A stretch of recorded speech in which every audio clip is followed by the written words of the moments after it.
Interesting comment చేశారు. గతంలో TDP కాంగ్రెస్తో కలిసి పనిచేసిందని అప్పటి నుంచి బీజేపీ కోపం పెంచుకుంది టీడీపీ మీద అని చెప్పని అన్నారు. బలరాం గారు సార్, సూర్యుడు అజయ్ కిరణ్ గారు, విజయ్ కిరణ్ గారు ఆత్మవిశ్వాసంతో మాట్లాడుతున్నాడా? వినిపిస్తుందా? Yes yes okay. ఆయన ఆత్మవిశ్వాసంతో మాట్లాడుతున్నాడు, అహంకారంతో మాట్లాడుతున్నాడు, నాకైతే అర్థం కాలేదు. కానీ మన దయాకర్ గారు ఆయన రాజకీయ జీవితం అంత లేదు, ఈయన వయసు దాదాపు నాకు తెలిసి 30 సంవత్సరాలు. మీరు మీ గురించి చెప్పుకోండి కానీ అహంకారంతో మాట్లాడేటువంటి ఆలోచన మాకు లేదు. నువ్వు మాట్లాడినప్పుడు నేను మాట్లాడలా, వినండి. మాట్లాడితే కుదరదు. నువ్వు నా క్యారెక్టర్ చేసి మాట్లాడతావు. నువ్వు చెప్పినట్టు మేము వినాలా? నువ్వంటే మేము పడాలా? నువ్వంటే మేము పడాలా? అహంకారం ఎక్కడైనా గౌరవంగా మాట్లాడినా అద్దంకి దయాకర్ గారు అని పేరుతో ఉన్నానా? అద్దంకి దయాకర్ గారు అని చాలా గౌరవంగా మాట్లాడాను. ఆయన సహజంగా చాలా ఏం చేశారని మాట్లాడాడు ఆయన. మాట్లాడటం కాకేందంటే ఊహాజనితమైన కథ చెప్తే ఆ కథ మీద చర్చ జరుగుతా ఉంటే చెప్పినప్పుడు నేను మాట్లాడతావు సై చూద్దాం మాట్లాడేది. నువ్వు ఏం మాట్లాడతావు? చెప్తా విను. ఇక్కడ ఎక్కడ నువ్వేదో పెద్ద బెదిరిస్తే భయపడేవాడు ఎవరు లేడు. కానీ ఎవరు మాట్లాడాల్సిన అవసరం లేదు. భయపడతారా? నువ్వు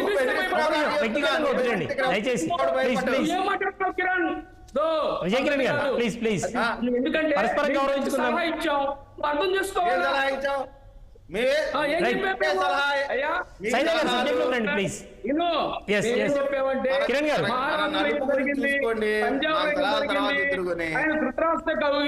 మరి ఏం జరగలేదు, ఎందుకు చంద్రబాబు వార్నింగ్ ఇచ్చాడు?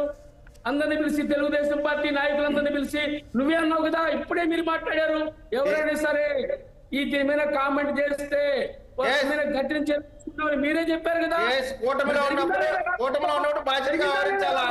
నాకు కూడా మా పార్టీని లోకేష్ గారు లీడ్ చేయాలని ఉంటుంది.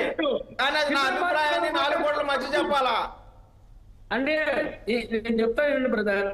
నాకు తెలుసు చంద్రబాబు గారు 94 శ్రీనివాస్ రెడ్డి గారిని మీరు సస్పెండ్ చేస్తున్నారా? అదే నాకు ఇప్పుడు మా పార్టీ వార్నింగ్ ఇచ్చింది. లైన్ దాటితే ఎవరినైనా సస్పెండ్ చేస్తారు. మరి అంతే కదా. మరి ఎందుకు ఇచ్చింది వార్నింగ్? ఎందుకు ఇచ్చింది వార్నింగ్ చెప్పండి కిరణ్. ఈ అభిప్రాయాలని పార్టీ అభిప్రాయంగా మాట్లాడటం వల్ల ఇచ్చింది. అంతే కదా అది పబ్లిక్ జరిగింది కాబట్టి ఎక్కడ పబ్లిక్ మీటింగ్స్ లో మాట్లాడటం తప్పు కాబట్టి కూటమిలో ఉన్నాం కాబట్టి దాన్ని ఎక్కడ మాట్లాడాలి అక్కడే మాట్లాడాలి తప్ప పబ్లిక్ మీట్ లో మాట్లాడకూడదు. అలా చేయొద్దు అని చెప్పింది. లోకేష్ గారిని డిప్యూటీ సీఎం చేయడం అనేది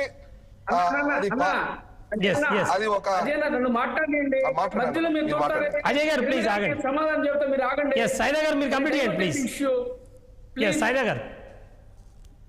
సార్ బలరాం గారు, మేము ఎక్కడ కూడా తొందరపడలేదు. తెలుగుదేశం పార్టీని లేకపోతే జనసేన పుట్టుకుంటే మేము ఆనందపడాలని అనుకుంటే ఆలోచనలు మాకు లేదు. ఎందుకంటే దయాకర్ గారు ఒక సీనియర్ కాంగ్రెస్ పార్టీ లీడర్, మంచి స్పోక్స్ పర్సన్, సమయాస్ఫూర్తిగా మాట్లాడినటువంటి వ్యక్తి. గత 30 సంవత్సరాలుగా ఆయన కాంగ్రెస్ పార్టీ గొంతుకుగా మరి వినిపిస్తున్నటువంటి విషయం మనం చూసాం. ఎందుకంటే సోదరుడు కిరణ్ గారు తొందరపడి మాట్లాడుతూ ఉన్నాడు, కరెక్ట్ కాదు. ఎందుకంటే ఆయన స్థాయిని దిగదార్చి మాట్లాడడం సమంజసం కాదు. నిద్రపోయి మాట్లాడా లేచి మాట్లాడనేది కాదు. ఆయన ఏం సలహా చెప్పాడంటే దేశంలో బీజేపీ పరిస్థితి ఇలా ఉంది, అలాగే ఈ రాష్ట్రంలో కూడా పవన్ కళ్యాణ్ని చిరంజీవి గారిని అడ్డం పెట్టి ఇక్కడ కూడా మరి తెలుగుదేశం పార్టీని ఇబ్బంది పెట్టాలనే ఆలోచన జరుగుతూ ఉంది. ఎందుకంటే ఒక పక్కన చూస్తున్నాం జనసేన అనేక మంది వైసీపీ నాయకుల్ని పార్టీలో చేర్చుకుంది. ప్రకాశం జిల్లా నుంచి మరి బాలినేని శ్రీనివాసరెడ్డి గారు మీకు తెలుసు, రాజశేఖర్ ఈయన యొక్క జగన్ గారి స్వయాన బంధువు, ఆయన్ని పార్టీలో చేర్చుకుంది. ఆ తెలుగుదేశం వాళ్ళందరూ 3 రోజులు మొత్తుకున్నారు, ఏమయ్యా మొన్నటి దాకా మా మీద కేసులు పెట్టి జైల్లో పెట్టాడు, గందరగోళం చేశారు, ఆయన పార్టీలు చేర్చుకున్నారు, ఇదేం కర్మ, ఇదే నా కూటమి ధర్మము అని చెప్పి మాట్లాడారు. మొన్న ఇంకొక ఆయన చేర్చుకోవడానికి ప్రయత్నం చేస్తే ఆ జిల్లా గోదావరి జిల్లాలో అందరూ కూడా గోల చేస్తారు, అది ఆగిపోయింది. నేను ఎందుకు చెప్తున్నానంటే సోదరుడు కిరణ్, నేను ఎందుకన్నానంటే ఆ మాట కూడా ఆత్మవిశ్వాసంతో మాట్లాడుతున్నాడా, అహంకారంతో మాట్లాడుతున్నా, ఎందుకన్నా కూడా ఆ పదం వాడానంటే మీరు తెలుసుకోండి, తొందరపడి మీరు ఈ విధంగా మాట్లాడటం సమంజసం కాదు. ఎందుకంటే ఈ దేశంలో బీజేపీ వ్యవహరిస్తున్న తీరు ఇలా ఉంది.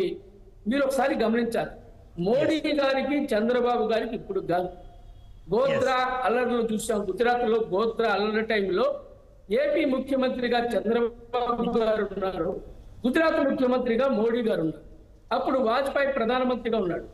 ఆ టైంలో ఏం జరిగింది, చంద్రబాబు నాయుడు ఎన్డీఏ కూటమికి అధ్యక్షుడిగా ఉన్నాడు.